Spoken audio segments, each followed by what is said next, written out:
Hello everyone, this is Rambabu Amalu. Welcome to success journey TV channel.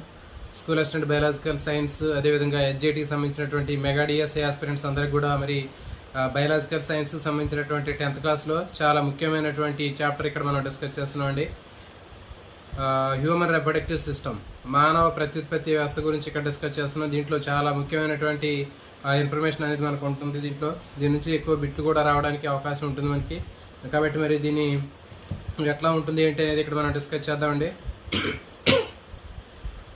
So దీంట్లో ముందు చూడండి, గత క్లాసులో మనం అలైంగిక ప్రత్యుత్పత్తి గురించి నేర్చుకోవడం జరిగింది. ఇప్పుడు ఈ క్లాస్లో మనకి లైంగిక ప్రత్యుత్పత్తి గురించి నేర్చుకుంటున్నాం.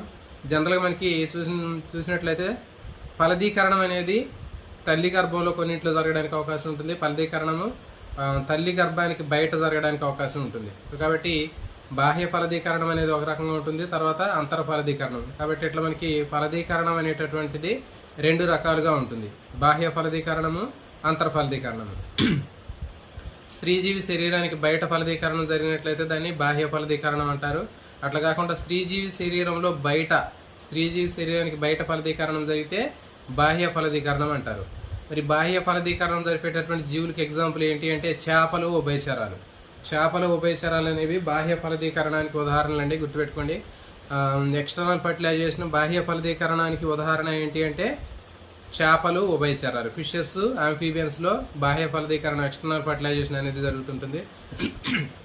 నెక్స్ట్ సరీసృపాలు, పక్షులు, క్షీరదాల్లో అంతర్ ఫలదీకరణ జరుగుతుంది. ఫర్టిలైజేషన్ అనేది ఇంటర్నల్గా జరుగుతుంది. ఫలదీకరణ అంతర్గతంగా జరిగినప్పటికీ కూడా సరీసృపాలు, పక్షులు తీసుకున్నట్లయితే అవి గుడ్లు పెట్టేటటువంటివి, ఓవి ప్యారస్. అవి గుడ్లు పెడుతున్నాయి కాబట్టి ఆ గుడ్డు పెట్టిన తర్వాత డెవలప్మెంట్ మొత్తం కూడా గుడ్లోనే జరుగుతుంది.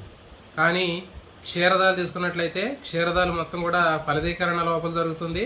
నెక్స్ట్ సంయుక్త బీజం పిండం ఏర్పడిన తర్వాత పిండం మొత్తం కూడా పెరుగుదల అనేది మొత్తం కంప్లీట్గా తల్లి గర్భంలోనే లోపల జరుగుతూ ఉంటుంది. సో కాబట్టి లోపల పిండోత్పత్తి అనేది మనకి లోపల జరుగుతూ ఉంటుంది.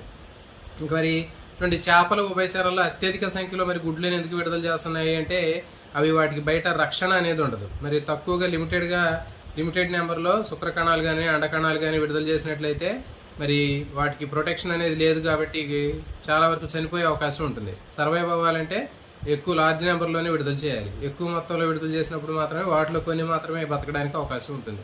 సో కాబట్టి అదే తల్లి గర్భంలో పెరిగేటటువంటి ఆ శిశువు లేదా పిండం అయితే దానికి తల్లి గర్భం అనేది సెక్యూరిటీగా ఉంటుంది కాబట్టి అక్కడ ఎలాంటి ఇబ్బంది ఉండదు. కానీ బాహ్య ఫలదీకరణం జరిగినటువంటి వాటిలో మొత్తం పిండాభివృద్ధి మొత్తం కూడా బయట నేలల్లోనే జరుగుతుంది కాబట్టి వాటికి సేఫ్టీ అనేది లేదు కాబట్టి ఎక్కువ సంఖ్యలో అవి గుడ్లను విడుదల చేయడం జరుగుతుంది. నెక్స్ట్ జరాయు క్షీరదాలు తీసుకుందాం. జరాయు క్షీరదాలు అంటే మానవుడు తీసుకున్నట్లయితే మానవుడిలో కూడా జరాయు క్షీరదాలకు సంబంధించినటువంటి వాళ్ళే ప్లాసెంటా అంటారు. మరి పురుష ప్రత్యుత్పత్తి వ్యవస్థ, స్త్రీ ప్రత్యుత్పత్తి వ్యవస్థ గురించి నేర్చుకున్నామండి. దీంట్లో మరి చాలా ముఖ్యమైనటువంటి అంశాలు ఉంటాయి. మరి ఈ ముఖ్యమైనటువంటి అంశాలన్నింటినీ కూడా ఇక్కడ మనం నిదానంగా డిస్కస్ చేస్తూ అనాలిసిస్ చేద్దామండి. ఎందుకంటే దీనికి బొమ్మతోటి కూడా మనకి అవసరం లేదు, ఎందుకంటే మ్యాక్సిమం మనకి దానికి సంబంధించినటువంటి ఇన్ఫర్మేషన్ అనేది చాలా ఇంపార్టెంట్ కాబట్టి దీనికి సంబంధించినటువంటి పిక్చర్ అనేటటువంటిది కూడా మనకి ఇంపార్టెంట్ అనేది అంత కాదు. అవసరమైతే నేను మళ్ళీ ఒకసారి దానికి సంబంధించినటువంటి పిక్చర్ వేసి మీకు దానికి షార్ట్ వీడియోలో అప్లోడ్ చేయడానికి అయితే ప్రయత్నం చేస్తాను. అయితే మరి ఇప్పుడు దీని గురించి చూద్దాం. పురుష ప్రత్యుత్పత్తి వ్యవస్థలో ఉండేటటువంటి ముఖ్యమైనటువంటి భాగాలు, వీటి నుంచి ఎలాంటి బిట్లు రావడానికి అవకాశం ఉంటుంది అనేటటువంటి విషయాన్ని మనం ఇక్కడ డిస్కస్ చేద్దామండి. హెచ్జీటీకి సంబంధించినటువంటి ఆస్పిరెంట్స్ అందరికి కూడా ఇది బాగా 100% ఉపయోగపడేటటువంటి సిలబస్ అండి. మీకు 10th క్లాస్ స్టాండర్డ్ అని చెప్తున్నాం, మీరు ప్రత్యేకంగా బుక్ చదవాల్సినటువంటి అవసరం లేదు. ఇప్పుడు చెప్పేటటువంటి జాగ్రత్తగా విని మీరు కొన్ని పాయింట్స్ నోట్ చేసుకున్నట్టయితే 100% వాటి నుంచి మీకు బిట్లు రావడానికి అవకాశం ఉంటుంది. మరి ఇప్పుడు చూద్దాం, ఒక్కొక్క భాగం గురించి చూద్దాం. పురుష ప్రత్యుత్పత్తి వ్యవస్థలో ఉండేటటువంటి భాగాల్లో ముఖ్యమైనటువంటి ఏంటంటే ముష్కాలు, టెస్టిస్. ఒక జత ముష్కాలు అనేవి పురుష ప్రత్యుత్పత్తి వ్యవస్థలో ఉంటాయండి. ఇవి శరీరానికి బయట ఉంటాయి.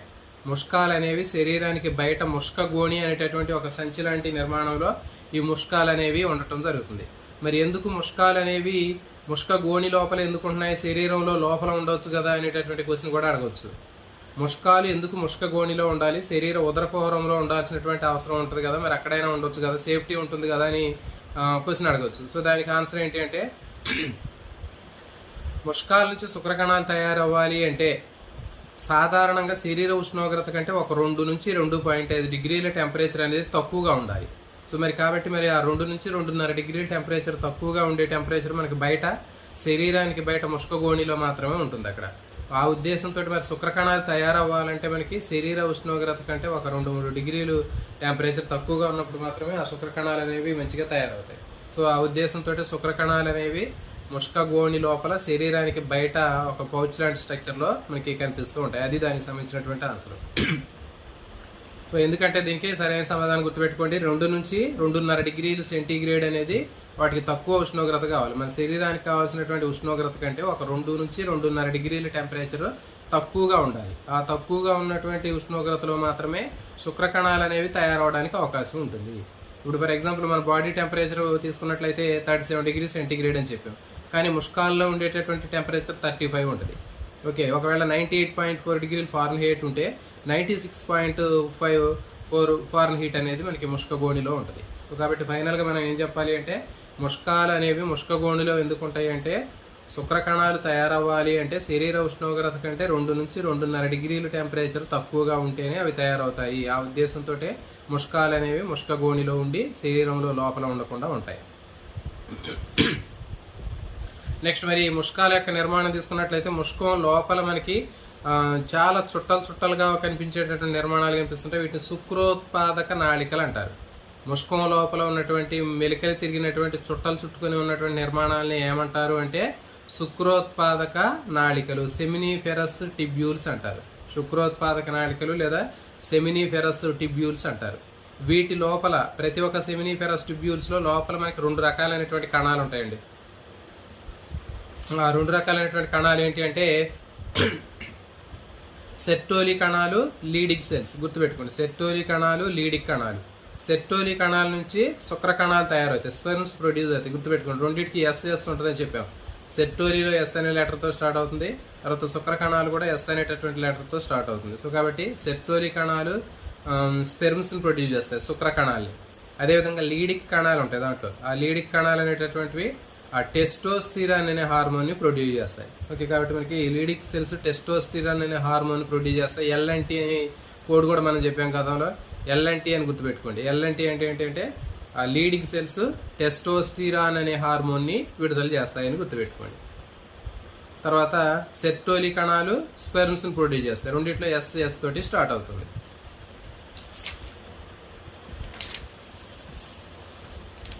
చూడండి, ఇప్పుడు మనం చెప్పాం, ప్రతి ఒక్క ముష్కం లోపల మనకి అనేక మెలికలు తిరిగినటువంటి కాయిల్స్ లాగా ఉన్నటువంటి స్ట్రక్చర్స్ని సెమినిఫెరస్ టిబ్యూల్స్ లేకపోతే శుక్రోత్పాదక నాళికలు అని చెప్పాం.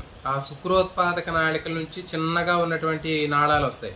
సో వాటిని ఏమంటారంటే శుక్ర నాళికలు అంటారు. గుర్తుపెట్టుకోవాలి, ప్రతి ఒక్క ముష్కం లోపల ఉన్నటువంటి శుక్రోత్పాదక నాళికలు ఏవైతే ఉన్నాయో వాటి నుంచి వచ్చేటటువంటి చిన్న నిర్మాణాలని, చిన్న ట్యూబుల్ లాగా ఉన్నటువంటి వాటిని శుక్ర నాళికలు అంటారు. వాసా ఎఫరెన్షియా అంటారు. వాసా ఎఫరెన్షియా లేకపోతే శుక్రోత్పాదక నాళికలు అంటారండి. ఆ శుక్రోత్పాదక నాళికలు అన్నీ కూడా కలిసిపోయి ఎపిడిడైమిస్ అనేటటువంటి నిర్మాణంతో కనెక్ట్ అవుతాయి. ఈ ఎపిడిడైమిస్ అనేది ముష్కం మీద పైన ఒక చిన్న మాంసపు ముద్దలాగా కనిపిస్తూ ఉంటుంది పైన. ఎపిడిడైమిస్ అనేది ఎక్కడ ఉంటుంది అంటే ప్రతి ఒక్క ముష్కానికి పైన మనకి ఇట్లా ఒక మజిల్ లైక్ స్ట్రక్చర్స్ లాగా కనిపిస్తుంది. చిన్న ఒక పొరలాగా ఉన్నటువంటి ముడతలు పడినటువంటి స్ట్రక్చర్ లాగా కనిపిస్తుంది. దాన్ని ఎపిడిడైమిస్ అని చెప్తారు. మరి ఇది ఏం చేసింది అంటే ముష్కాలో ఉన్నటువంటి ఎపిడిడైమిస్ శుక్రకణాలని టెంపరీగా స్టోర్ చేయడానికి ఉపయోగపడుతుంది, తాత్కాలికంగా నిల్వ చేయడానికి ఉపయోగపడుతుంది. గుర్తుపెట్టుకోవాలి. ఇప్పుడు చెప్పాము మనం, ముష్కాల లోపల ఉన్నటువంటి శుక్రోత్పాదక నాళికలు అనేవి శుక్రకణాలు తయారు చేస్తాయని చెప్పాము. ఆ తయారు చేసినటువంటి శుక్రకణాలు శుక్రోత్పాదక నాళికల నుంచి వాటికి ఉన్నటువంటి శుక్ర నాళికల్లోకి వస్తాయండి. ఆ శుక్ర నాళికల నుంచి ఎపిడిడైమిస్లోకి వస్తాయి. అక్కడ టెంపరీగా అవి స్టోర్ అయ్యి ఉంటాయి. సో కాబట్టి ఎపిడిడైమిస్ అనేది శుక్రకణాలను తాత్కాలికంగా నిల్వ చేయడానికి ఉపయోగపడుతుంది. సో కాబట్టి ఇక్కడ మనకి శుక్రకణాలు ఇప్పటి వరకు ప్రయాణం చేసినటువంటి మార్గంలో తీసుకున్నట్లయితే ముష్కం లోపల ఉన్నటువంటి శుక్రోత్పాదక నాళికలు, అక్కడ నుంచి శుక్ర నాళికలు, ఆ శుక్ర నాళికల నుంచి ఎపిడిడైమిస్. సో ఇది ఆర్డర్. అంటే సెమినిఫెరస్ ట్యూబ్యూల్స్, దాని నుంచి వాసా ఎఫరెన్షియా, దాని నుంచి ఎపిడిడైమిస్. ఆ ఎపిడిడైమిస్లోకి వచ్చిన తర్వాత టెంపరీగా స్పెర్మ్స్ మొత్తం కూడా అక్కడ స్టోర్ అయి ఉండటం జరుగుతుంది. నెక్స్ట్ ఈ ఎపిడిడైమిస్ నుంచి ఒక మందంగా ఉన్నటువంటి ఒక గొట్టం లాంటి స్ట్రక్చర్ మనకి అబ్డామినల్ క్యావిటీలోకి వెళ్తుందండి, ఉదర కుహరంలోకి వెళ్తుంది. సో దీన్ని ఏమంటారంటే శుక్రవాహిక అంటారు. ఇంతకుముందు చెప్పింది శుక్ర నాళికలు. అవి శుక్ర నాళికలు చాలా ఉంటాయి. ఆ శుక్ర నాళికలు అన్నీ కూడా మనకి శుక్రోత్పాదక నాళికల నుంచి వస్తాయని చెప్పాము. శుక్రోత్పాదక నాళికల నుంచి శుక్ర నాళికలు వస్తాయని చెప్పాము. తర్వాత ఎపిడిడైమిస్ నుంచి ఒకే ఒక గొట్టం అనేది వస్తుందని చెప్పాము. దాన్ని శుక్రవాహిక అంటారు. అయితే ఈ శుక్రవాహిక అనేటటువంటిది మనకి ఆ ముష్కం నుంచి బయలుదేరి అబ్డామినల్ క్యావిటీలోకి వెళ్ళి ముష్కం అంటే ఉదరకుహరంలోకి పోయి అక్కడ నుంచి పైన ఉన్నటువంటి యూరినరీ బ్లాడర్ని చుట్టి మధ్యలోకి వస్తుంది. అక్కడ యూరినరీ బ్లాడర్కి కిందకి రావడం జరుగుతుంది. కాబట్టి ఈ విధంగా మనకి ఇప్పుడు వరకు ఉన్నటువంటి భాగం ఏంటి అంటే మనం ఏం చెప్పాము, శుక్రోత్పాదక నాళికలు అని చెప్పాము. ఆ శుక్రోత్పాదక నాళికల నుంచి శుక్ర నాళికలు వస్తాయని చెప్పాము. శుక్ర నాళికల నుంచి ఎపిడిడైమిస్ అని చెప్పాము. ఎపిడిడైమిస్ నుంచి శుక్రవాహిక అని చెప్పాము. శుక్రవాహిక మనకి ఉదర కుహరంలో మూత్రాశయాన్ని చుట్టుతూ కిందకి రావడం జరుగుతుంది. సో రెండు పక్కల నుంచి రెండు శుక్రవాహికలు అనేవి ఇట్లా వచ్చి మూత్రాశయం ఏదైతే ఉందో దానికి కింది భాగంలో అది కలుసుకోవటం జరుగుతుంది. తర్వాత శుక్రగ్రాహికలు అనేవి ఒక జత ఉంటాయండి. రెండు అటొక సైడ్ లెఫ్ట్ రైట్ సైడ్ రెండు శుక్రగ్రాహికలు అనేవి ఉంటాయి. వీటిని సెమినిఫెరస్ టిబ్యూల్స్ అంటారు. ఈ సెమినిఫెరస్ టిబ్యూల్స్ అనేటటువంటివి సెమినిఫెరస్ టిబ్యూల్ ఏం చేస్తుందంటే శుక్రకణాలకు కావాల్సినటువంటి పోషణను కలిగిస్తాయి. సెమినల్ వెసికిల్స్ వీటిని ఏమంటారంటే సెమినల్ వెసికిల్స్ అంటారు, శుక్రగ్రాహికలు అంటారు. ఇవేం చేస్తాయంటే శుక్ర ద్రవాన్ని ఉత్పత్తి చేస్తాయి. అంటే ఒక లిక్విడ్ లాగా ఉన్నటువంటి ద్రవాన్ని ఉత్పత్తి చేస్తాయి. దీన్ని శుక్ర ద్రవం అని చెప్తారు, సెమినల్ ఫ్లూయిడ్ అని చెప్తారు. ఈ సెమినల్ ఫ్లూయిడ్ అనేటటువంటి శుక్ర ద్రవాన్ని శుక్రగ్రాహికలు అనేవి తయారు చేస్తాయి. వీటి వల్ల ఉపయోగం ఏంటంటే శుక్రకణాలు పురుష ప్రత్యుత్పత్తి వ్యవస్థ నుంచి బయటకు వచ్చిన తర్వాత ఆ శుక్రకణాలకు కావాల్సినటువంటి పోషణని అవి అందించడం జరుగుతుంది. సో కాబట్టి శుక్రకణాలకి కావాల్సినటువంటి పోషణ ఉత్తేజాన్ని కలిగించడానికి ఉపయోగపడతాయి, గుర్తుపెట్టుకోవాలి. శుక్రగ్రాహికలు ఏవైతే ఉన్నాయో సెమినల్ వెసికిల్స్ శుక్రగ్రాహికలు అనేవి ఏం చేస్తాయంటే ఆ సెమినల్ వెసికిల్స్ లోపల శుక్ర ద్రవం అనేది ఉంటుంది, సెమినల్ ఫ్లూయిడ్. మరి ఈ సెమినల్ ఫ్లూయిడ్ ఏం చేస్తుంది అంటే శుక్రకణాలకు కావాల్సినటువంటి పోషణ ఉత్తేజాన్ని కలిగిస్తూ ఉంటుంది. శుక్రకణాలకు కావాల్సినటువంటి పోషణని ఉత్తేజాన్ని కలిగించడం జరుగుతుంది.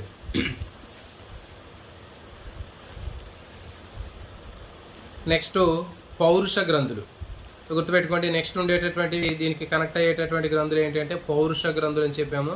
ఈ పౌరుష గ్రంథులు ఏం చేస్తాయంటే శుక్రకణాలకు కావాల్సినటువంటి పోషణని అందిస్తాయి, ఉత్తేజపరచడానికి ఉపయోగపడతాయి. శుక్రకణాలకు కావాల్సినటువంటి పోషణను అందిస్తాయి, ఆ శుక్రకణాలు ఉత్తేజంగా యాక్టివ్గా ఉండడానికి ఉపయోగపడుతూ ఉంటాయి. ఇది పౌరుష గ్రంథులు అంటారు. పౌరుష గ్రంథుల్ని ప్రోస్టేట్ గ్లాండ్స్ అంటారు. ఈ ప్రోస్టేట్ గ్లాండ్స్ నుంచి వచ్చేటటువంటి సీక్రెషన్ ఏదైతే ఉందో వాటి యొక్క స్రావము అది శుక్రకణాలని ఉత్తేజంగా ఉంచడానికి తర్వాత పోషణను కల్పించడానికి ఉపయోగపడింది. గుర్తుపెట్టుకోవాలి. ఇక్కడ మనకు అడిగేటటువంటిది ఏంటి అంటే శుక్రగ్రాహికల ఫంక్షన్ అడుగుతాడండి. శుక్రగ్రాహికలు ఏం చేస్తాయి అని అడుగుతాడు, తర్వాత పౌరుష గ్రంథులు ఏం చేస్తాయి అని అడుగుతాడు. సో కాబట్టి గుర్తుపెట్టుకోండి, శుక్రగ్రాహికల్ని సెమినల్ వెసికిల్స్ అంటారు. ఆ సెమినల్ వెసికిల్స్ అనేవి ఏం చేస్తాయి శుక్రకణాలకి పోషణను అందిస్తాయి. మరి పోషణ అందిస్తే ఆటోమేటిక్గా యాక్టివ్గా అవుతాయి కదా. సో కాబట్టి అట్లా గుర్తుపెట్టుకోండి. శుక్రగ్రాహికలు లేదా సెమినిఫెరస్ వెసికిల్స్ అనేవి సెమినల్ వెసికిల్స్ లేదా శుక్రగ్రాహికల నుంచి విడుదలయ్యేటటువంటి సెమినల్ ఫ్లూయిడ్ లేకపోతే శుక్ర ద్రవం అనేది పురుష ప్రత్యుత్పత్తి వ్యవస్థ నుంచి ఆ శుక్రకణాలు బయటికి వచ్చినప్పుడు వాటికి కావాల్సినటువంటి పోషణను అందిస్తాయి. అవి చురుకుగా ఉండడానికి యాక్టివ్గా ఉండడానికి ఉపయోగపడతాయి. ఏది సెమినల్ ఫ్లూయిడ్ అనేది. తర్వాత పౌరుష గ్రంథులు సేమ్ ఇది కూడా అంతేనండి. పౌరుష గ్రంథుల యొక్క పని తర్వాత సెమినల్ వెసికిల్స్ శుక్రగ్రాహికల యొక్క పని రెండింటి పని కూడా ఒకటే. శుక్రగ్రాహికల పని పౌరుష గ్రంథుల పని రెండింటి పని కూడా ఒకటే. ఏం చేస్తాయంటే శుక్రకణాలకు కావాల్సిన పోషణను అందిస్తాయి, వాటిని ఉత్తేజంగా యాక్టివ్గా ఉంచడానికి చురుకుగా ఉంచడానికి ఉపయోగపడతాయి పౌరుష గ్రంథులు. తర్వాత మనకి శుక్రవాహికలు సెమినల్ శుక్రగ్రాహికలు సెమినల్ వెసికిల్స్ అంటారు, సెమినల్ వెసికిల్స్. నెక్స్ట్ కౌపర్ గ్రంథులు. కౌపర్ గ్రంథులు తీసుకున్నట్లయితే మరి కౌపర్ గ్రంథులు పేరులోనే ఉంటుంది. ఇదేం చేస్తుందంటే క్షార పదార్థాన్ని విడుదల చేస్తాయి. కౌపర్ గ్రంథుల నుంచి క్షార పదార్థం విడుదలవుతుందంటే విడుదలైనటువంటి క్షార పదార్థము మరి మూత్రనాళం మార్గంలో ఆమ్ల స్వభావాన్ని తటస్థీకరణించడం చేయడానికి ఉపయోగపడుతుంది. బాగా ఇంపార్టెంట్ అండి, గుర్తుపెట్టుకోండి. మూత్ర మార్గం యూరెత్ర ఏదైతే ఉందో ప్రసేక మార్గాన్ని తటస్థీకరణం చేయడానికి ఉపయోగపడేది ఏంటి అంటే కౌపర్ గ్రంథులు. గుర్తుపెట్టుకోవాలి, కౌపర్ గ్రంథులు అనేవి ఏం చేస్తాయంటే మూత్ర మార్గం ఏదైతే ఉందో ప్రసేకం అంటారు కదా యూరెత్ర, ఆ మార్గంలో మరి యూరిన్ వెళ్ళేటప్పుడు అది ఆమ్ల స్వభావానికి కలిగి ఉంటుంది. మరి ఆమ్ల స్వభావానికి ఈ కౌపర్ గ్రంథుల నుంచి వచ్చేటటువంటి స్రావం కలిసినప్పుడు తటస్థీకరణం చెంది అక్కడ న్యూట్రలైజేషన్ జరగటం జరుగుతుంది. తర్వాత శుక్రకణాలు ఆ మార్గంలో ఎక్కడ కూడా ప్రసేక మార్గంలో ఎక్కడ కూడా అతుక్కోకుండా స్మూత్గా కిందికి వెళ్ళిపోవడానికి ఉపయోగపడతాయి. సో ఇది వీటికి సంబంధించింది. నెక్స్ట్ స్ఖలన నాళం.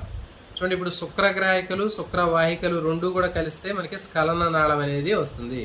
శుక్రగ్రాహికలు శుక్రవాహికలు, శుక్రగ్రాహికలు శుక్రవాహికత కలయిక వల్ల ఏర్పడేది ఏది అంటే స్ఖలన నాళం. గుర్తుపెట్టుకోవాలి, శుక్రవాహిక శుక్రగ్రాహిక, వాసా డిఫరెన్షియా, తర్వాత seminal vesicles. Seminal vesicles vasa deferentia రెండు కలయిక వలన ఏర్పడేది ఎజిక్యులేటరీ డక్ట్ అంటారు. వీటిని స్ఖలన నాళం అంటారు. కాబట్టి రెండు స్ఖలన నాళాలు కలిసిన తర్వాత యూరెత్ర అనేది తయారవటం జరుగుతుంది. రెండు స్ఖలన నాళాలు కలిసినప్పుడు అటు ఇటు అవి రెండు కూడా కలిస్తే ఒక యూరెత్ర అనేటటువంటిది తయారవుతుంది. అంటే ఆ మూత్రాశయం నుంచి వచ్చేటటువంటి మూత్రం కూడా యూరెత్రా నుంచి పాస్ అవుతుంది. అదేవిధంగా మనకి రెండు ముష్కాల నుంచి వచ్చేటటువంటి శుక్రకణాలు శుక్రద్రవం కూడా ఇదే మార్గంలో నుంచి బయటికి రావడం జరుగుతుంది. సో కాబట్టి ఇది యూరెత్రా అని ఏమంటారంటే ప్రసేకాన్ని మూత్ర జననేంద్రియ మార్గం అంటారు, యూరినో జెనిటల్ ట్రాక్ అంటారు. మూత్ర జననేంద్రియ మార్గం అని ఎందుకు అంటున్నారంటే దాని నుంచి మూత్రం కూడా బయటికి పోతుంది, అదే మార్గం నుంచి శుక్రకణాలకు సంబంధించినటువంటి ఆ శుక్రద్రవం కూడా బయటకు వెళ్ళటం జరుగుతుంది. సో కాబట్టి ఈ విధంగా మనకి గుర్తుపెట్టుకోవచ్చు. మూత్ర జననేంద్రియ నాళం అంటారు. పురుషుల్లో ఉన్నటువంటి ఆ ప్రసేక మార్గాన్ని మూత్ర జననేంద్రియ నాళము, యూరినో జెనిటల్ డక్ట్ అంటారు. ఆ మూత్ర జననేంద్రియ నాళానికి చివర ఉండే రంధ్రాన్ని మూత్ర జననేంద్రియ రంధ్రం, యూరినో జెనిటల్ పోర్ అని చెప్పడం జరుగుతుంది. సో దీంట్లో మనం గుర్తుపెట్టుకోవాల్సింది ఏంటి అంటే, గుర్తుపెట్టుకోండి, పౌరుష గ్రంథి ఏం చేసిద్ది. పౌరుష గ్రంథి ఏం చేస్తుందంటే ఆ పేరులోనే ఉంది, చూడండి గుర్తుపెట్టుకోండి. పౌరుష గ్రంథి పోషణ అని గుర్తుపెట్టుకోండి, పా అని గుర్తుపెట్టుకోండి. పౌరుష గ్రంథిలో మొదటి లెటరు పాతో స్టార్ట్ అవుతుంది. సో కాబట్టి అది ఏం చేస్తుంది, పోషణ చేస్తుంది. మరి ఎప్పుడైతే పోషణ చేసిందో మరి న్యూట్రిషన్ అందిస్తుందో వెంటనే అవి యాక్టివ్ అవుతాయి కదా చురుకుగా. సో కాబట్టి అట్లా గుర్తుపెట్టుకోండి. పౌరుష గ్రంథులు, పా అంటే పోషణ, పోషణ కల్పిస్తాయి. పోషణ కల్పించిన శుక్రకణాలు ఉత్తేజంగా ఉంటాయి. సో కాబట్టి పోషణ ఉత్తేజం కల్పించడానికి ఉపయోగపడేది పౌరుష గ్రంథులు. నెక్స్ట్ కౌపర్ గ్రంథులు. కౌపర్ గ్రంథులు ఏం చేస్తాయి, క్షార పదార్థాన్ని విడుదల చేస్తాయని గుర్తుపెట్టుకోండి. మొదటి అక్షరం కా ఉంది చూడండి, కౌపర్ గ్రంథులు మొదటి లెటర్ కా అనేటటువంటి లెటర్ ఉంది. కా అంటే కౌపర్ అని గుర్తుపెట్టుకోండి. కౌపర్ గ్రంథులు కా అంటే క్షార పదార్థం అని గుర్తుపెట్టుకోండి. మరి కౌపర గ్రంథుల నుంచి విడుదలైనటువంటి క్షార పదార్థం ఏం చేసింది అంటే మూత్ర మార్గం ఏదైతే ఉందో యూరెత్ర అనేటటువంటి ప్రసేక మార్గం ఆమ్ల స్వభావాన్ని కలిగి ఉండటం వల్ల ఇది క్షార పదార్థం దాంతో కలిస్తే తటస్థీకరణం చెంది మనకి ఏమవుతుందంటే ఆ మార్గంలో మొత్తం తటస్థీకరణ పదార్థం అనేది తయారవటం జరుగుతుంది, ఆమ్ల స్వభావం అనేది పోతుంది. నెక్స్ట్ ఇంకేం చేస్తుంది అంటే మనకి ఇది కౌపర గ్రంథుల నుంచి వచ్చేటటువంటి స్రావంతో శుక్రకణాలు ఎక్కడా దానికి అతుక్కోకుండా ఉంటాయి. ఆ యూరెత్రాలో మూత్ర మార్గం ఏదైతే ఉందో దాంట్లో శుక్రకణాలు అనేవి అతుక్కోకుండా ఫ్రీగా బయటికి వెళ్ళిపోవడానికి ఉపయోగపడుతుంది. సో ఇది దీనికి సంబంధించినటువంటి ఇన్ఫర్మేషన్ అండి. సో ఇవి మనకి దీంట్లో వీటిలాడడానికి అవకాశం ఉంటుంది. ఎపిడిడెమిస్ ఏం చేస్తుంది, శుక్రకణాలు తాత్కాలికంగా నిల్వ చేసేటటువంటి భాగం ఏది అంటే ఎపిడిడెమిస్.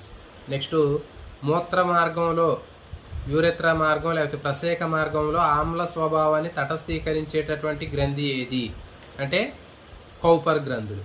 నెక్స్ట్ శుక్రకణాలకి పోషణ ఉత్తేజాన్ని కలిగించేటటువంటి గ్రంథి ఏది, అక్కడ పౌరుష గ్రంథి ప్రోస్టేట్ గ్రాండ్ ఉంటుంది, తర్వాత సెమినల్ వెసికిల్స్ ఉంటాయి. అంటే శుక్రగ్రాహికలు అని చెప్పాము. శుక్రగ్రాహికలు తర్వాత పౌరుష గ్రంథులు రెండు కూడా ఉంటాయండి. రెండు కూడా ఏం చేస్తాయంటే శుక్రకణాలకు కావాల్సినటువంటి పోషణను అందిస్తాయి, తర్వాత వాటిని ఉత్తేజాన్ని కలిగిస్తాయి, యాక్టివ్నెస్ ఉంచడానికి ఉపయోగపడతాయి.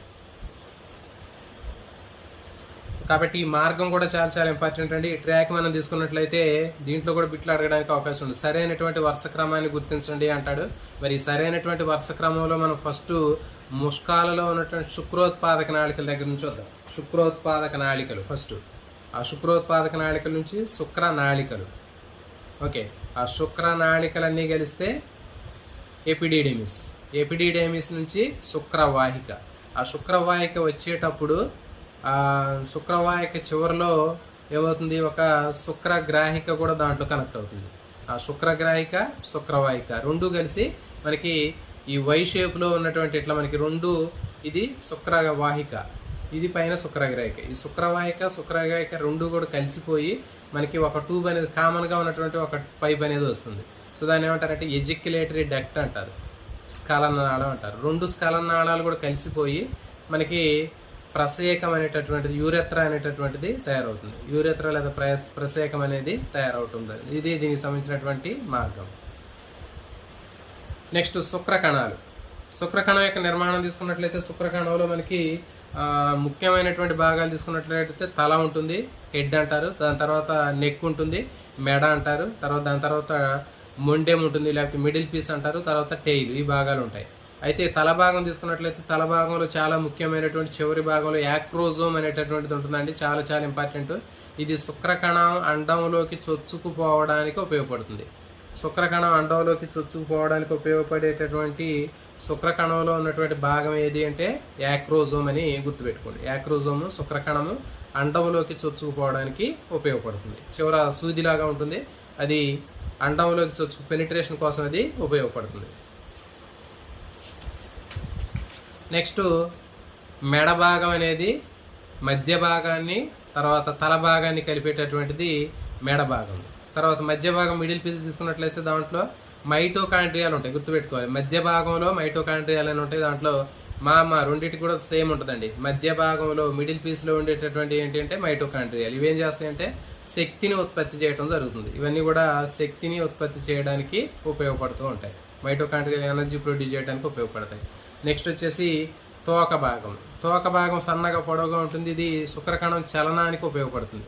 ఇది శుక్రకణాలు చలనం చేయడానికి ఇవి ఉపయోగపడతాయి.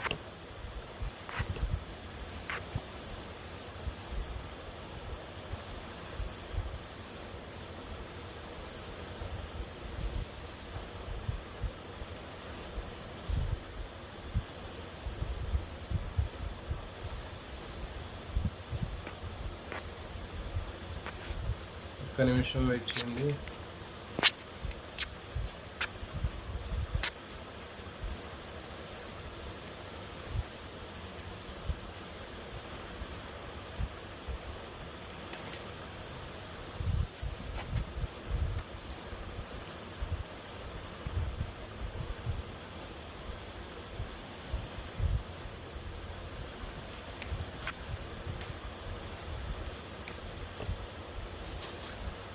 సో కాబట్టి శుక్రకణాలు తీసుకున్నట్లయితే ఈ విధంగా శుక్రకణాలకు సంబంధించినటువంటి ముఖ్యమైనటువంటి బిట్లు మనకు అడగడానికి అవకాశం ఉంటుంది. ఏమడుగుతాడంటే శుక్రకణంలో ఉండేటటువంటి అండంలో చొచ్చుకుపోవడానికి ఉపయోగపడేటటువంటి భాగాన్ని ఏమంటారు అంటే యాక్రోజోమ్ అంటారు. యాక్రోజోమ్ శుక్రకణం అండంలోకి చొచ్చుకొని పోవడానికి ఉపయోగపడుతుంది. తర్వాత మైటోకాండ్రియాలు శుక్రకణంలో ఏ భాగంలో ఉంటాయి అని అడిగినప్పుడు మధ్య భాగంలో ఉంటాయని గుర్తుపెట్టుకోండి. మధ్య భాగంలో లేకపోతే మిడిల్ పీస్ అనేటటువంటి భాగంలో మైటోకాండ్రియాలు ఉంటాయి. మా అని గుర్తుపెట్టుకోండి రెండిట్లో. తోక యొక్క ఉపయోగం ఏంటి అంటే అది చలించడానికి ఉపయోగపడుతుంది. నెక్స్ట్ చూడండి, శుక్రగ్రాహికల నుంచి వచ్చేటటువంటి శుక్రగ్రాహిక ద్రవము, తర్వాత పౌరుష గ్రంథుల నుంచి వచ్చేటటువంటి పౌరుష గ్రంథి స్రావము, కౌపర్ గ్రంథుల నుంచి వచ్చేటటువంటి కౌపర్ గ్రంథుల స్రావము మొత్తాన్ని కలిపి సెమినల్ ఫ్లూయిడ్ అంటారు. ఈ సెమినల్ ఫ్లూయిడ్ ప్లస్ శుక్రకణాలు కలిసి సెమిన్ అంటారు, శుక్రము అని చెప్పడం జరుగుతుంది. సో కాబట్టి ఇది గుర్తుపెట్టుకోండి. శుక్రగ్రాహికల నుంచి వచ్చేటటువంటి సెమినల్ వెసికిల్స్ నుంచి వచ్చేటటువంటి ఫ్లూయిడ్ సెమినల్ ఫ్లూయిడ్, శుక్రగ్రాహికల నుంచి వచ్చేటటువంటి శుక్రగ్రాహిక ద్రవము, తర్వాత పౌరుష గ్రంథుల నుంచి వచ్చేటటువంటి పౌరుష గ్రంథి నుంచి వచ్చే స్రావము, కౌపర గ్రంథుల నుంచి వచ్చేటటువంటి స్రావము మొత్తాన్ని కలిపి ఏమంటారంటే సెమినల్ ఫ్లూయిడ్ అంటారు. సెమినల్ ఫ్లూయిడ్, సెమినల్ ప్లాజ్మా అంటారు. ఈ సెమినల్ ప్లాజ్మా తర్వాత శుక్రకణాలు కలిస్తే సెమిన్ శుక్రము అని చెప్పడం జరుగుతుంది.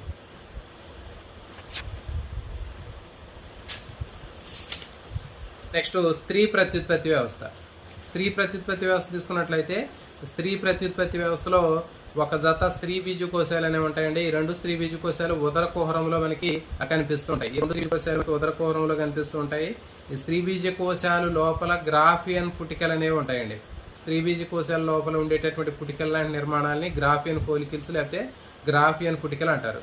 ఈ గ్రాఫియన్ పుటికల నుంచి పరిపక్వం చెందినటువంటి అండము ఉదర కుహరంలోనికి విడుదలయ్యేటటువంటి ప్రక్రియని అండోత్సర్గం అంటారు. గుర్తుపెట్టుకోవాలి. స్త్రీ బీజకోశాల లోపల పరిపక్వం చెందినటువంటి అండాలు కలిగినటువంటి ఆ పుటికల్ని గ్రాఫియన్ పుటికలు అంటారు.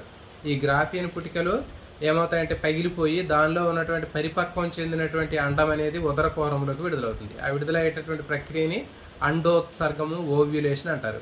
మరి అండోత్సర్గం జరిగిన తర్వాత గ్రాఫియన్ పుటిక ఏదైతే ఉందో ఆ ఖాళీగా ఉన్నటువంటి గ్రాఫియన్ పుటికని కార్పస్ లూటియం అంటారు. ఈ కార్పస్ లూటియం అనేది ప్రొజెస్టిరాన్ అనే హార్మోన్ని విడుదల చేస్తుంది. గుర్తుపెట్టుకోవాలి, ప్రొజెస్టిరాన్ అనే హార్మోన్ని విడుదల చేస్తుంది. స్త్రీ బీజకోశాల లోపల పుటికలు అనేవి ఉంటాయండి. ఈ పుటికల్ని గ్రాఫియన్ పుటికలు అంటారు. గ్రాఫియన్ పుటికలు బాగా పరిపక్వం చెందిన తర్వాత వాటిలో ఒక మెచ్యూర్డ్ ఎగ్ ఉంటుంది. పరిపక్వం చెందినటువంటి అండం అనేది ఉంటుంది. ఈ పరిపక్వం చెందినటువంటి అండం ఎప్పుడైతే ఆ గ్రాఫియన్ పుటికలు పగిలిపోయిన తర్వాత గ్రాఫియన్ పుటికలు వాటిలో ఉన్నటువంటి పరిపక్వం చెందినటువంటి అండము స్త్రీ బీజకోశం నుంచి ఉదర కుహరంలోకి విడుదలవుతుంది. ఈ ప్రాసెస్ని అండోత్సర్గం అని చెప్పడం జరుగుతుంది. అండోత్సర్గం జరిగిన తర్వాత ఖాళీగా ఉన్నటువంటి గ్రాఫియన్ పుటిక ఏదైతే ఉందో అప్పుడు దాన్ని ఏమంటారంటే కార్పస్ లూటియం అంటారు. ఆ కార్పస్ లూటియం అనేది ప్రొజెస్టిరాన్ అనే హార్మోన్ విడుదల చేస్తుంది. ఆ విధంగా ప్రొజెస్టిరాన్ అనేటటువంటి హార్మోన్ అదేం చేస్తుందంటే గర్భధారణకు సంబంధించినటువంటి పనులు అనేది చేయడం జరుగుతుంది. అంటే లోపల గర్భసంచిని మందంగా చేయటం, తర్వాత మిల్క్ ప్రొడక్షన్ అయ్యేటట్లుగా మ్యామరీ గ్లాండ్ని స్టిమ్యులేట్ చేయటం, ఇట్లాంటివి చేస్తుంది. నెక్స్ట్ ఫాలోపియన్ నాళాలు చూడండి. మరి స్త్రీ ప్రత్యుత్పత్తి వ్యవస్థలో స్త్రీ బీజ కోశాల పక్కన రెండు అటొకటి ఇటొకటి మనకి ఫాలోపియన్ నాళాలు అనేవి కనిపిస్తూ ఉంటాయి.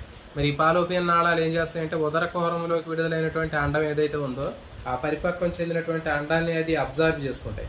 అది అబ్జార్బ్ చేసుకొని ఫాలోపియన్ నాళాల్లోంచి అది ప్రయాణం చేయడం జరుగుతుంది. మరి ఆ ఫాలోపియన్ నాళాల్లో ఆ అండం ఎప్పుడైతే ప్రయాణం చేస్తుందో ఆ టైంలో శుక్రకణం అండంతో కలిసినప్పుడు ఫలదీకరణం జరుగుతుంది.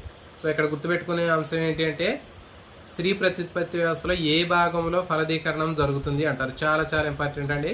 మరి స్త్రీ ప్రత్యుత్పత్తి వ్యవస్థలో జనరల్గా ఏమనుకుంటారంటే గర్భసంచి లేకపోతే యుటరస్లో జరుగుతుంది అనుకుంటారు. కానీ అక్కడ కాదు జరిగేది. ఎక్కడ జరుగుతుందంటే ఫాలోపియన్ నాళాల్లో ఫలదీకరణం జరుగుతుంది. పాప అని గుర్తుపెట్టుకోండి. ఫాలోపియన్ నాళాల్లో ఫలదీకరణం అనేది జరుగుతుంది. అంటే ఫాలోపియన్ నాళాల్లోంచి కిందికి అండం కిందికి ప్రయాణం చేసి కిందికి వస్తుంటే ఆ టైంలో శుక్రకణాలు అనేవి ఎదురెత్తాయి.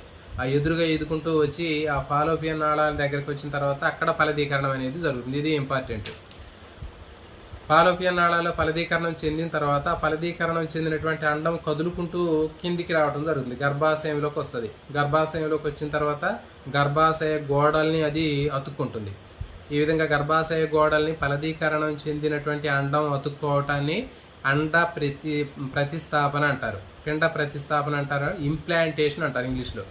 ఇంప్లాంటేషన్ లేకపోతే పిండ ప్రతిస్థాపన అంటారు. ఆ విధంగా ఫలదీకరణం చెందినటువంటి అండము విభజన చెందుకుంటూ కిందకు వచ్చేసరికి అది ఒక సంయుక్త బీజం, తర్వాత అది ఒక చిన్న పిండం లాగా తయారవుతుంది.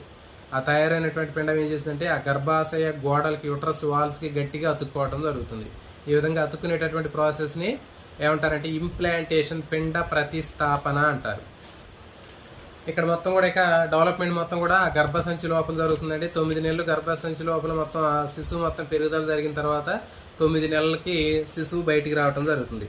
మరి అంటే దాదాపు మనకి 270 నుంచి 280 రోజులు అంటే 9 months టైం అనేది మనకి ఇక్కడ టైం అనేది పడుతుంది. 9 నెలల టైంలో మనకి ఆ శిశువు మొత్తం తల్లి గర్భంలో పెరగడం జరుగుతుంది.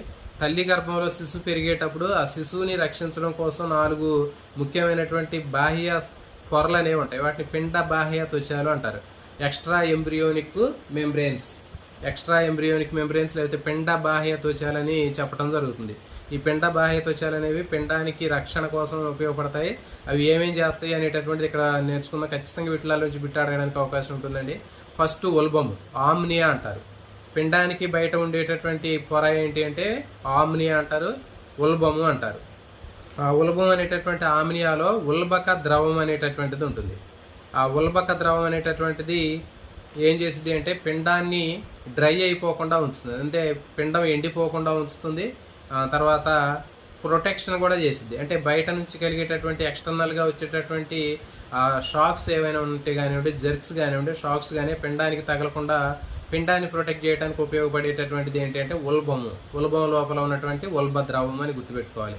మరి చూడండి, ఇన్ టైంలో డెలివరీ చేయలేదనుకోండి, డెలివరీ ఇచ్చినటువంటి డేట్కి డెలివరీ చేయకపోతే లోపల ఉన్నటువంటి శిశువు ఉమ్మనీరు తాగుతుంది అంటారు. మరి మన జనరల్గా మన అందరికీ తెలిసినటువంటి ఆ ఉమ్మనీరు అనేది ఏంటి అంటే అది ఉల్బక ద్రవం. అది పిండాన్ని ప్రొటెక్ట్ చేసేటటువంటి ఉల్బక ద్రవం అనేది ఉంటుంది. మరి ఆ డెలివరీ టైంకి డెలివరీ చేయకపోతే ఆ బేబీ ఏం చేస్తుందంటే ఆ ఉమ్మనీరు తాగటం, ముక్కులలో నుంచి లంగ్స్లో పోవడం జరుగుతుంది. సో కాబట్టి ఇన్ టైంలో డెలివరీ అనేది చాలా చాలా ఇంపార్టెంట్.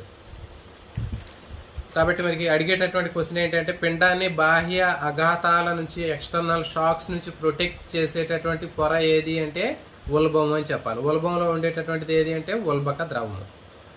సో ఇది ఫస్ట్ పొర. దాని తర్వాత అళిందము. ఇంకోటి ఏంటంటే అళిందం అంటారు, దీన్ని ఆలంటాయిస్ అంటారు, ఎల్లంటాయిస్ లేకపోతే అళిందం అంటారు. ఇది ఏం చేసింది అంటే ఇది ఆ శిశువు యొక్క ఆహార నాళం యొక్క చివరి భాగంతో కనెక్ట్ అయి ఉంటుంది. ఆ శిశువులో తయారయ్యేటటువంటి వ్యర్థ పదార్థాలు మొత్తం కూడా ఈ అల్లంటోయిస్ అళిందం అనేటటువంటి ఒక చిన్న పౌచ్ లాంటి దాంట్లో అది స్టోర్ అయ్యి ఉంటుంది. సో గుర్తుపెట్టుకోండి, అళిందం అనేటటువంటిది వ్యర్థ పదార్థాలు, శిశువులో వచ్చేటటువంటి వ్యర్థ పదార్థాలు మొత్తం కూడా అది స్టోర్ చేయడానికి ఇది ఉపయోగపడుతుంది, అల్లంటోయిస్ అంటారు. నెక్స్ట్ ఇంకోటి పరాయువు. అన్నిటికంటే బయట ఉండేటటువంటి పొర ఏది అని అడిగితే పరాయువు అని రాయాలండి. గుర్తుపెట్టుకోండి, పిండ బాహ్య త్వచాల్లో అన్నిటికంటే బాగా బయట ఉన్నటువంటి పొర ఏది అంటే పరాయువు. మరి పరాయువు అనేది ఏం చేసిద్ది అంటే ఆ పిండం పైన ఉన్నటువంటి పరాయువు తల్లి గర్భసంచి గోడల్లోకి చొచ్చుకొని పోతుంది. ఫర్ ఎగ్జాంపుల్ ఇది తల్లి గర్భం అనుకుందాం, ఇది అన్నిటికంటే బయట ఉన్నటువంటి పొర. ఈ పొర ఏం చేసిందంటే పరాయువు అనేటటువంటి పొర అని చెప్పాం కదా, ఇది తల్లి గర్భాశయ గోడల్లోకి ఇట్లా లోపలికి చొచ్చుకుపోయి గట్టిగా అతుక్కుపోతుంది. సో మరి అట్లా అతుక్కుపోవటం వల్ల ఏమవుతుందంటే ఆ తల్లి గర్భాశయంలోకి వచ్చినటువంటి పోషకాలు కానివ్వండి, ఆక్సిజన్ కానివ్వండి శిశువుకు పంపించడానికి ఉపయోగపడుతుంది. సో కాబట్టి అది జరాయువు. గుర్తుపెట్టుకోండి, అన్నిటికంటే బయట ఉండేటటువంటి పొర ఏది అంటే పరాయువు, కొరియా అని అంటారు. ఈ పరాయువు తల్లి గర్భసంచితోటి కలిసినప్పుడు ఆ రెండింటిని కలిపి జరాయువు అంటారు, ప్లాసెంటా అంటారు. చాలా చాలా ఇంపార్టెంట్ అండి, గుర్తుపెట్టుకోండి. ఫర్ ఎగ్జాంపుల్ ఇది తల్లి గర్భం, ఈ తల్లి గర్భసంచికి ఆనుకొని మనకి పిండం చుట్టూ ఉండేటటువంటి అన్నిటికీ బయట ఉండేటటువంటి పొర మనకి పరాయువు అని చెప్పాము. ఓకే, ఇది యుట్రస్, ఇది కొరియాను. యుట్రస్ కొరియాను రెండు కూడా కలుస్తాయి, పక్క పక్కనే ఉంటాయి అతుక్కొని. అంటే తల్లి గర్భసంచి తర్వాత అన్నిటికంటే బయట ఉన్నటువంటిది పరాయువు. ఇవి రెండు కూడా కలిసినప్పుడు మనకి గట్టిగా అతుక్కుపోతుందని చెప్పాము. ఈ రెండు భాగాల్ని కలిపి ఏమంటారంటే జరాయువు అంటారు. సో కాబట్టి గుర్తుపెట్టుకోండి, జరాయువు లేదా ప్లాసెంటా అనేది వేటి కలయిక వలన ఏర్పడుతుంది అని అడుగుతాడు. సో కాబట్టి మీకు సరైనటువంటి సమాధానం గుర్తుపెట్టాలంటే తల్లి గర్భసంచి భాగము, గర్భాశయ భాగము, తర్వాత పరాయువు. ఇంకొక ఆప్షన్లో తల్లి గర్భాశయ భాగము ఉల్బము, తల్లి గర్భాశయ భాగము అళిందము, తల్లి గర్భాశయ భాగము సొనసంచి. సో కాబట్టి ఎట్లా ఆప్షన్స్ ఇస్తాడండి. సో కాబట్టి మీరు మిస్ కాకుండా ఆన్సర్ పెట్టుకోవాలి అంటే మనకి తల్లి గర్భాశయ భాగము, దానికి పక్కనే ఉన్నటువంటి పరాయువు, రెండింటిని కలిపినప్పుడు మనం దాన్ని జరాయువు అని చెప్తారు. సో కాబట్టి జరాయువు అనేది ఏంటి అంటే తల్లి గర్భాశయంలో వచ్చినటువంటి పోషకాలు కానివ్వండి, తల్లి గర్భాశయంలో ఉన్నటువంటి ఆక్సిజన్ కానివ్వండి, ఇది అబ్జార్బ్ చేసి శిశువుకి ఇచ్చింది.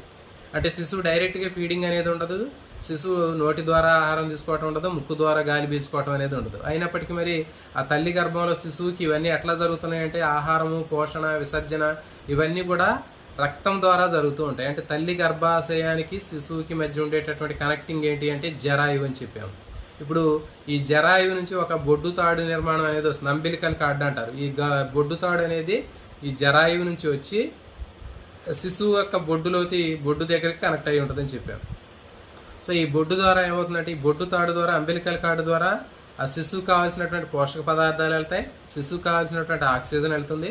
సో కాబట్టి ఈ విధంగా మనకి వ్యాపన పద్ధతిలో తల్లి గర్భాశయానికి శిశువుకి మధ్య ఉండేటటువంటి కనెక్టింగ్ లింక్ అనేటటువంటిది ఏది అంటే ఈ అంబిలికల్ కార్డ్ అంటారు. అంబిలికల్ కార్డు దేన్ని కలుపుతుంది అని అడగడానికి అవకాశం కూడా ఉంటుంది. సో కాబట్టి అంబిలికల్ కార్డ్ అనేది దేన్ని కలుపుతుంది అంటే జరాయువుని కలుపుతుంది, తర్వాత శిశువును కలుపుతుంది. శిశువు యొక్క బొడ్డు దగ్గర నుంచి బయలుదేరి, నాభి దగ్గర నుంచి బయలుదేరి అక్కడి నుంచి జరాయువుతోటి కలుస్తుంది. సో కాబట్టి ఆ జరాయువు అనేటటువంటి భాగాన్ని, తర్వాత అంబిలికల్ కార్డు అనేటటువంటిది, ఈ బొడ్డు తాడు అనేటటువంటిది శిశువు యొక్క నాభిని కలుపుతూ ఉంటుంది. కాబట్టి ఇది దీనికి సంబంధించింది. అది నెక్స్ట్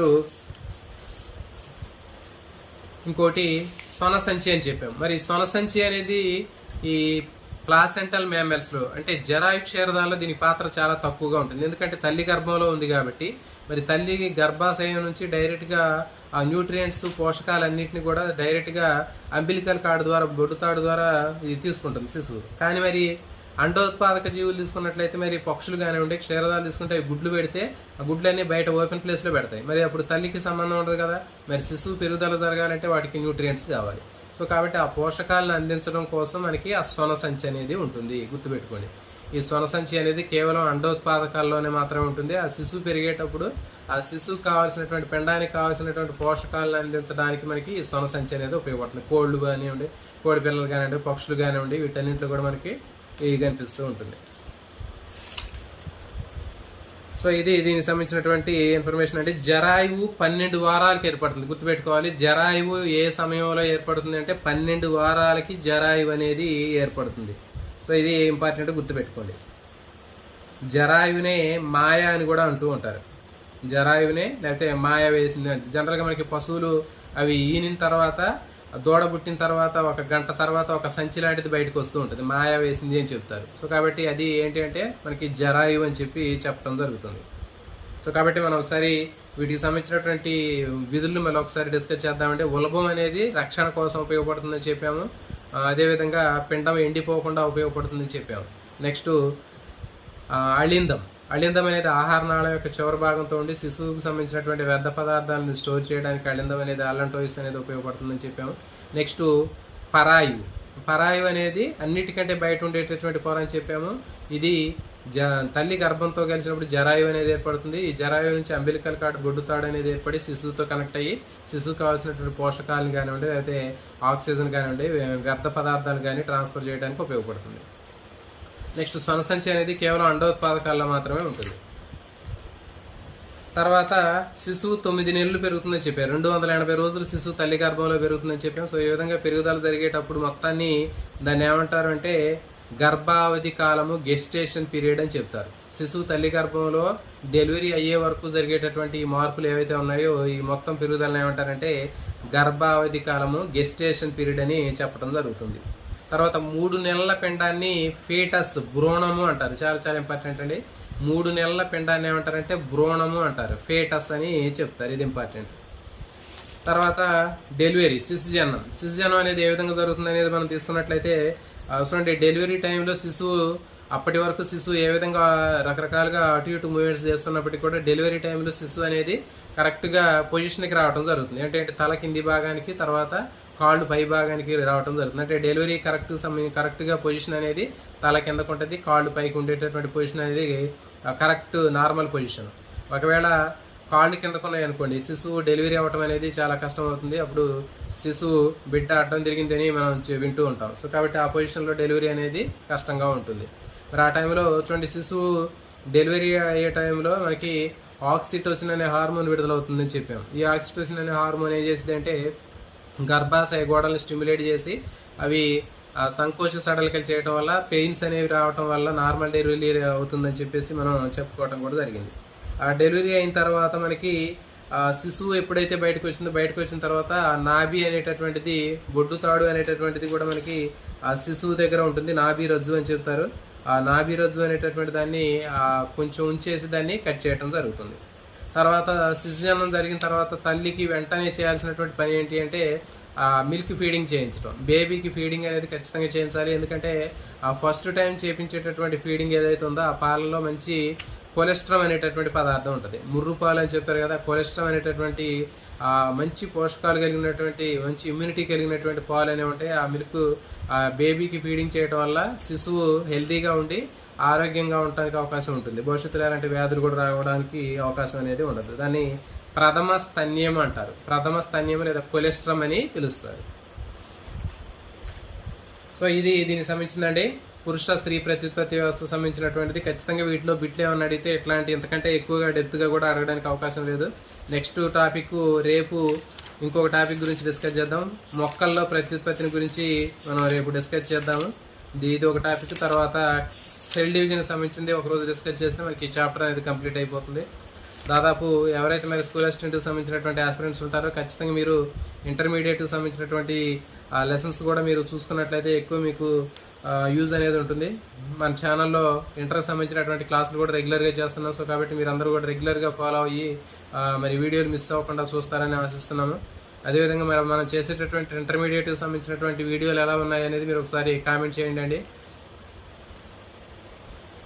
స్వప్న గారు, వ్యాషు గారు, నెక్స్ట్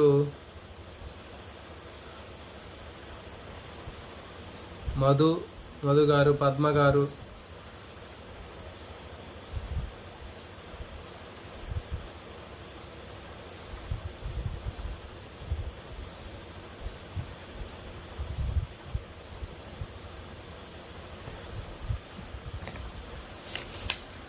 అలిందము చెప్పాము. అలిందం దేంతో తయారవుతుంది అనేటటువంటి దాన్ని మనం తీసుకున్నట్లయితే మనకి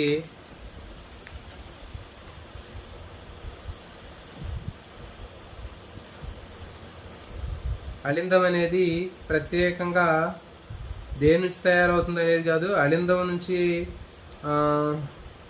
ఆహార నాళం నుంచి ఉద్భవిస్తుంది. చెప్పాం కదా, అలిందం అనేది అలంటోయిస్ అనేది ఆహార నాళం నుంచి ఉద్భవిస్తుంది. అంటే ఆహార నాళంతో కనెక్ట్ అయి ఉంటుంది కాబట్టి అది ఆహార నాళం నుంచి అది ఉద్భవిస్తుంది. ఓకే అండి, ఇది దీనికి సంబంధించినటువంటి చాప్టర్. నెక్స్ట్ మళ్ళీ ఇంకొక టాపిక్ తోటి మళ్ళీ కలుద్దాం. రాంబాబు గారు, గుడ్ ఈవినింగ్ బ్రదర్.